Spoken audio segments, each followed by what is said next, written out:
जय हिंद, वंदे मातरम। साथियों, मैं धर्मेंद्र रघुवंशी पुनः एक नए वीडियो में आप सभी का बहुत बहुत स्वागत करता हूं। साथियों, आज की इस वीडियो में हम बात करने वाले हैं अतिथि शिक्षकों को लेकर और अतिथि शिक्षकों के लिए जारी किए गए उस पत्र को लेकर जिसको लेकर लगातार भ्रम बना हुआ है और अतिथि शिक्षकों के मन में यह संशय है कि ये जो पत्र है वह फर्जी है या फिर सही है, क्योंकि तरह तरह की अफवाहें इसको लेकर सोशल मीडिया प्लेटफॉर्म पर हैं।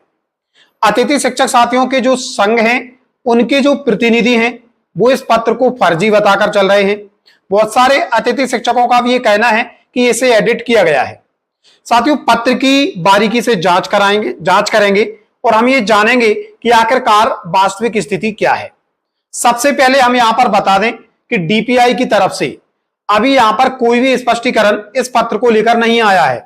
यानी कि जो भी खबरें आपके बीच में आ रही हैं वो हमारे और आपके संघ के प्रतिनिधियों के स्वयं के आकलन के द्वारा निकलकर सामने आ रही हैं।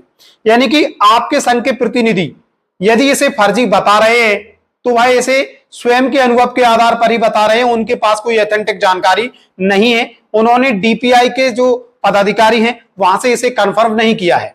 अब सबसे पहले जानते हैं कि जिन तर्कों के आधार पर इसे फर्जी माना जा रहा है, क्या वो तर्क सही हैं? सबसे पहले हम देख लेते हैं कि इसका जो क्रमांक है, ये तर्क दिया जा रहा है, इसका जो क्रमांक है वो गड़बड़ है। तो साथियों, 12 तारीख का एक पत्र आपकी स्क्रीन पर प्रदर्शित हो रहा होगा। इसका भी क्रमांक आप देखेंगे तो 12 तारीख को जो पत्र जारी हुआ था उसका क्रमांक 184 है और नीचे उसमें क्रमांक 185 डला हुआ है। और यही का यही क्रमांक आप देखेंगे 13 सितंबर को जो पत्र जारी हुआ है जिसको लेकर फर्जी माना जा रहा है, उसमें 138 क्रमांक है और नीचे 139 क्रमांक दिया गया है। यानी कि सेम सिचुएशन है। 12 तारीख का जो पत्र जारी हुआ था और 13 को जो पत्र जारी हुआ है उसमें क्रमांक रखने का तरीका एकदम प्रॉपर है, इसमें कोई काट छांट नहीं की गई है।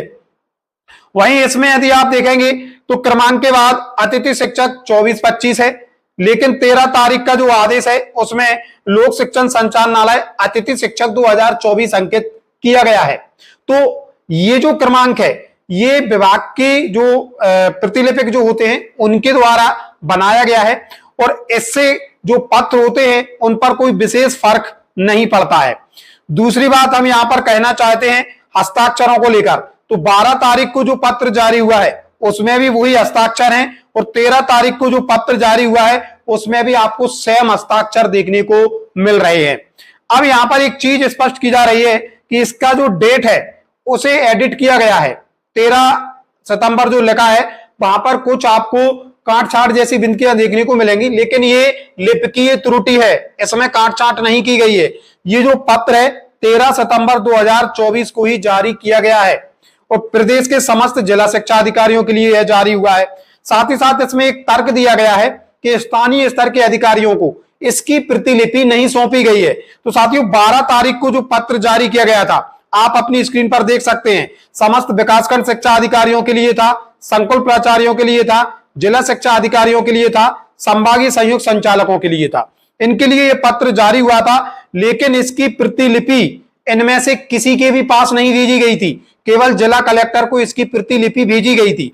और 13 तारीख को जो पत्र जारी हुआ है उसकी प्रतिलिपि भी केवल जिला कलेक्टर को भेजी गई है। यानी कि अगर हम देखें प्रथम दृष्टा तो ये जो पत्र है पूरी तरीके से सही मालूम पड़ता है। हालांकि डीपीआई का स्पष्टीकरण इसको लेकर नहीं आया है, लेकिन आपके जो संघ के पदाधिकारी हैं और जो भी तर्क आपके बीच में इस पत्र को फर्जी ठहराने को लेकर दे रहे हैं वो पूरी तरीके से निराधार हैं। उनमें किसी भी तरीके की वास्तविकता नहीं है। पत्र उसी तरीके से जारी किया गया है जिस तरीके से पत्र जारी होते हैं। तो कहीं ना कहीं अगर अतिथि शिक्षक साथी इस भ्रम में है कि ये जो पत्र है पूरी तरीके से फर्जी है, तो साथियों हम यहां पर स्पष्ट कर देना चाहते हैं प्रथम दृष्टि में ये जो पत्र है पूरी तरीके से सही मालूम पड़ता है। हम इसे फेक बिल्कुल भी नहीं कह सकते हैं और आगे आने वाले समय में डीपीआई इसको लेकर स्थिति स्पष्ट कर देगा। बाकी अगर आपको किसी को इसको लेकर ये लगता है कि ये फर्जी है तो प्रत्येक जिला कलेक्टर कार्यालय में इसकी प्रतिलिपि डीपीआई के माध्यम से ईमेल की जा चुकी है। आप वहां पर जो भी शिक्षा विभाग का कार्य देखते हैं उनसे ये प्रतिलिपि प्राप्त कर सकते हैं, तो आपका संशय दूर हो जाएगा।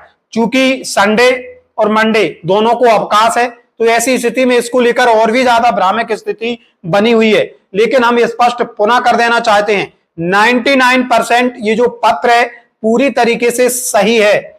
हमारी दृष्टि में ये बिल्कुल सही मालूम पड़ता है। 1% चांस हो सकता है कि इसे एडिट करके बनाया गया हो, लेकिन इसकी पॉसिबिलिटीज बहुत कम है। हम अपने स्टैंड पर कायम हैं। लेकिन हम पुनः यहां पर स्पष्ट कर देना चाहते हैं, हमारा दायित्व है अतिथि शिक्षकों तक सही व सटीक सार्थक जानकारी समय पर पहुंचाना।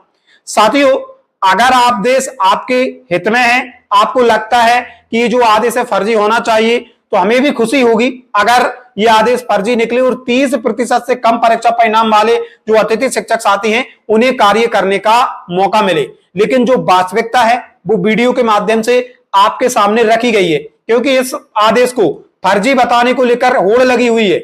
आपके संघ के जो भी प्रतिनिधि हैं, मैंने देखा है व्हाट्सएप ग्रुप में काफी जो सूचनाएं लगातार निकलकर सामने आ रही हैं। आप इसे जब तक फर्जी नहीं कह सकते जब तक डीपीआई इसका स्पष्टीकरण ना दे।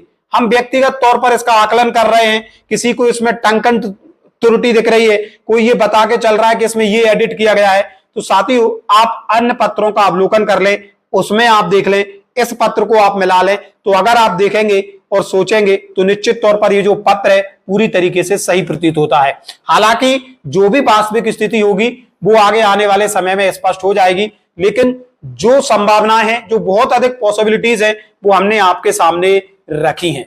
तो साथियों, ये था आज का महत्वपूर्ण अपडेट जो कि अतिथि शिक्षकों को लेकर था। मिलेंगे जल्दी नए अपडेट एवं नए टॉपिक के साथ, तब तक के लिए जय हिंद, जय भारत मित्रों।